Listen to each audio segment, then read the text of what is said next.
ಶಿಕ್ಷಕರು ಬೇಕು, ಶಿಕ್ಷಕರು ಬೇಕು, ಎಲ್ಲಿಯವರೆಗೆ ಹೋರಾಟ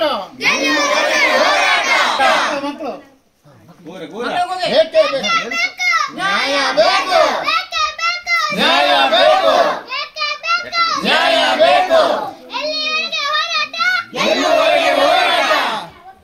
ಬೇಕೇ ಬೇಕು, ಬೇಕೇ ಬೇಕು, ನಮಗೆ ಬೇಕು, ನಮಗೆ ಬೇಕು, ಯಾರು ಬೇಕು, ಶಿಕ್ಷಕರು ಬೇಕು, ನಮಗೆ ಬೇಕು, ಶಿಕ್ಷಕರು ಬೇಕು, ನಮಗೆ ಬೇಕು, ಶಿಕ್ಷಕರು ಬೇಕು, ಬೇಕೇ ಬೇಕು, ಬೇಕೇ ಬೇಕು, ಎಲ್ಲಿಯವರೆಗೆ ಹೋರಾಟ, ಗೆಲ್ಲುವವರೆಗೆ ಹೋರಾಟ. ಕೂಡಲೇ ಕೊಡಿ, ಕೂಡಲೇ ಕೊಡಿ, ಕೂಡಲೇ ಕೆರಕೋಣ ಶಾಲೆಗೆ ಶಿಕ್ಷಕರನ್ನು ಕೊಡಿ, ಕೂಡಲೇ ಶಾಲೆಗೆ ಶಿಕ್ಷಕರನ್ನು ಕೊಡಿ, ನ್ಯಾಯ ಬೇಕು, ದಯಮಾಡಿ ನಮಗೆ ಮೋಸ ಮಾಡಬೇಡಿ, ದಯಮಾಡಿ ನಮಗೆ ಮೋಸ ಮಾಡಬೇಡಿ, ಶಾಲೆಗೆ ಶಿಕ್ಷಕರನ್ನು ಕೊಡಿ, ಶಾಲೆಗೆ ಶಿಕ್ಷಕರನ್ನು ಕೊಡಿ, ದಯಮಾಡಿ ನಮಗೆ ಮೋಸ ಮಾಡಬೇಡಿ, ಶಾಲೆಗೆ ಶಿಕ್ಷಕರನ್ನು.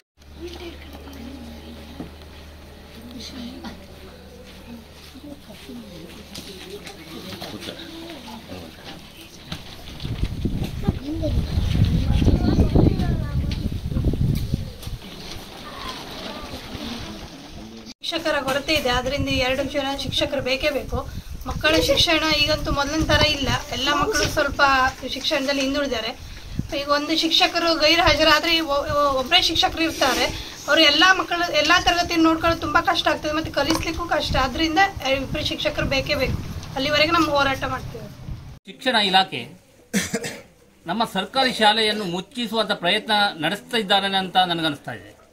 ಯಾಕೆಂದ್ರೆ 1ರಿಂದ 7ನೇ ಕ್ಲಾಸ್ವರೆಗೆ ಇರುವಂತಹ ಶಾಲೆಯಲ್ಲಿ 25 ಮಕ್ಕಳಿಗಿಂತ ಕಡಿಮೆ ಇದ್ದರೆ 3 ಜನ ಶಿಕ್ಷಕರನ್ನು ಕೊಡ್ತಾರೆ, 2 ಜನ ಶಿಕ್ಷಕರನ್ನು ಕೊಡ್ತಾರೆ. ನಿಜವಾಗಿ ಕನಿಷ್ಠ ಅಂದ್ರೆ 4 ಜನ ಶಿಕ್ಷಕರು ಬೇಕು. ಆದರೆ ನಮ್ಮ ಶಾಲೆಯಲ್ಲಿ ಈಗ 2 ಜನ ಶಿಕ್ಷಕರಿದ್ದಾರೆ.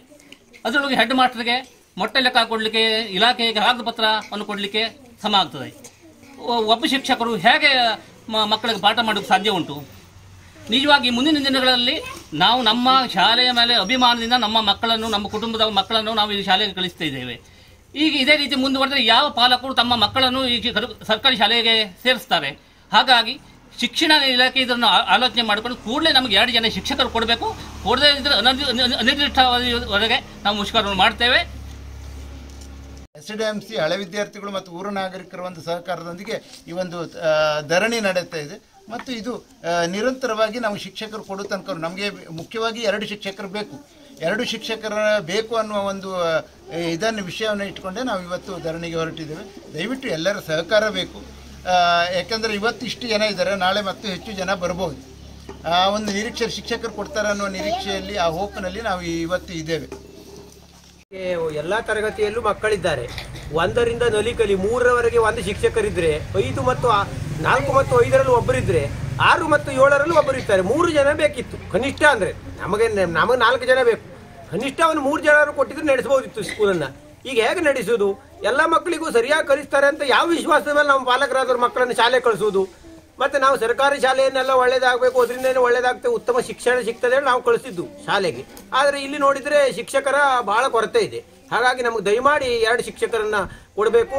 ಆ ನಿಟ್ಟಿನಲ್ಲಿ ನಾವು ಅವ್ರು ಕೊಡುವಲ್ಲಿವರೆಗೆ ಭರವಸೆ ಕೊಟ್ಟು ಅವ್ರು ಹಾಜರಾಗುವಲ್ಲಿವರೆಗೆ ನಮ್ಮ ನಿರಂತರ ಹೋರಾಟವನ್ನು ಕೈ ಬಿಡುವ ಮಾತೇ ಇಲ್ಲ. ಶಾಲೆ ಹಿರಿಯ ಪ್ರಾಥಮಿಕ ಶಾಲೆ ಬಹಳ ಫೇಮಸ್ ಇರುವಂಥ ಶಾಲೆ. ಸುಮಾರು 100 ವರ್ಷಗಳ ಇತಿಹಾಸ ಇರುವಂಥ ಈ ಶಾಲೆಗೆ ನಾವು ಇಲ್ಲಿವರೆಗೆ ಶಿಕ್ಷಕರ ಕೊರತೆಯನ್ನು ಅನುಭವಿಸೋದು ತುಂಬ ಕಡಿಮೆ. ಶಿಕ್ಷಕರು ಇದ್ದಾರೆ ಅನ್ನೋ ಕಾರಣಕ್ಕಾಗಿ ಇಲ್ಲಿ ಶಾಲೆ ಮಕ್ಕಳನ್ನು ಕಳಿಸೋದು. ಬಡ ಮಕ್ಕಳಿದ್ರೂ ಕೂಡ ಈ ಕೆರೆಕೋಡಿ ಶಾಲೆ ಒಳ್ಳೆಯ ಶಾಲೆ, ಇಲ್ಲಿ ಬಂದರೆ ಮಕ್ಕಳು ಭಾಳ ಒಳ್ಳೆಯ ರೀತಿಯಿಂದ ಕಲಿತಾರೆ ಅನ್ನೋ ಒಂದು ವಿಶ್ವಾಸದಿಂದ ನಮ್ಮ ಎಲ್ಲ ಪಾಲಕರು ಕಲಿಸಿದ್ದಾರೆ. ಮತ್ತು ಇಲ್ಲಿರುವಂಥ ಅತ್ಯಂತ ಹಿಂದುಳಿದ ಬಡ ಮಕ್ಕಳೇ ಹೆಚ್ಚಾಗಿ ಬರ್ತಾ ಇರುವಂಥ ಸಂದರ್ಭದಲ್ಲಿ ನಮಗೆ ನೈಜವಾದಂಥ ಶಿಕ್ಷಣ ಮತ್ತು ಸರಿಯಾದಂಥ ಶಿಕ್ಷಣ ಸಿಗ್ತಾ ಇದೆಯಾ ಅನ್ನುವ ಒಂದು ಕೊರಗು ಶುರುವಾಗಿದೆ. ಮೊನ್ನೆವರೆಗೆ CRP ಟ್ರಾನ್ಸ್ಫರ್ ಆಗುವ ತನಕ ನಮಗಿಲ್ಲಿ 3 ಜನ ಶಿಕ್ಷಕರಿದ್ದರು ಮತ್ತು ಒಬ್ಬರು ಅತಿಥಿ ಶಿಕ್ಷಕರನ್ನು ನಾವು ತೆಗೆದುಕೊಂಡಿದ್ವಿ. ಅಂದರೆ 4 ಜನ ಶಿಕ್ಷಕರು ಭಾಳ ಚೆನ್ನಾಗಿ ಕಲಿಸ್ತಾ ಇದ್ದರು. ಆದರೆ ಇವತ್ತು ಇಂಥ ಹಿರಿಯ ಪ್ರಾಥಮಿಕ ಶಾಲೆಯಲ್ಲಿ 7 ವರ್ಗನೂ ಸರಿಯಾಗಿ ನಡೆಸ್ತಾ ಇದೆ. ಅಂಥ ಸಂದರ್ಭದಲ್ಲಿ 2 ಶಿಕ್ಷಕರನ್ನು ಇಟ್ಟುಕೊಂಡು ಇದೇ ಶಿಕ್ಷಕರಿಂದ ಕಂಟಿನ್ಯೂ ಮಾಡಿ ನೀವು ಶಾಲೆ ಮಾಡಿ ಅಂತ ಹೇಳ್ತಾರೆ. ಪಾಲಕರು ಯಾವ ಒಂದು ಇದರಿಂದ ಕಳಿಸಬೇಕು, ಯಾವ ಧೈರ್ಯದಿಂದ?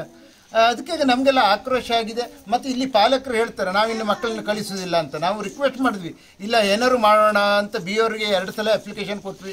BO ಅವ್ರು ಹೇಳ್ತಾರೆ ತಮಗೆ ಕಷ್ಟ ಇದೆ, ನಾವು ಹೆಂಗೆ ಕೊಡೋದು, ನೀವು ಏನಾದರೂ ಅಡ್ಜಸ್ಟ್ ಮಾಡಬೇಕು, ಬೇರೆ ಬೇರೆ ಶಾಲೆಯಲ್ಲೂ ಇದೇ ಕಥೆ ಇದೆ ಅಂತ ಹೇಳ್ತಾರೆ.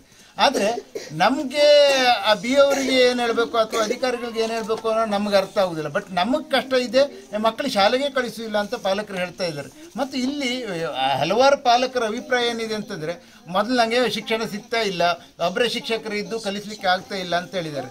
ಹಾಗಾಗಿ ಪಾಲಕರ ಕಷ್ಟ ಮತ್ತು ಮಕ್ಕಳ ಕಷ್ಟವನ್ನು ಅರ್ಥಕೊಂಡು ಇವತ್ತು ನಾವು ಒಂದು ನಮ್ಮ ಶಾಂತಿಯುತ ಅಂತ ಧರಣಿ ಮಾಡಬೇಕು. ನಮಗೆ ಶಾಲೆ ಕಲಿಸಿದ್ರು ಅಷ್ಟೇ ಬಿಟ್ಟರು ಅಷ್ಟೇ ಅನ್ನುವಂಥ ಒಂದು ವಾತಾವರಣ ಬರಬಾರ್ದು.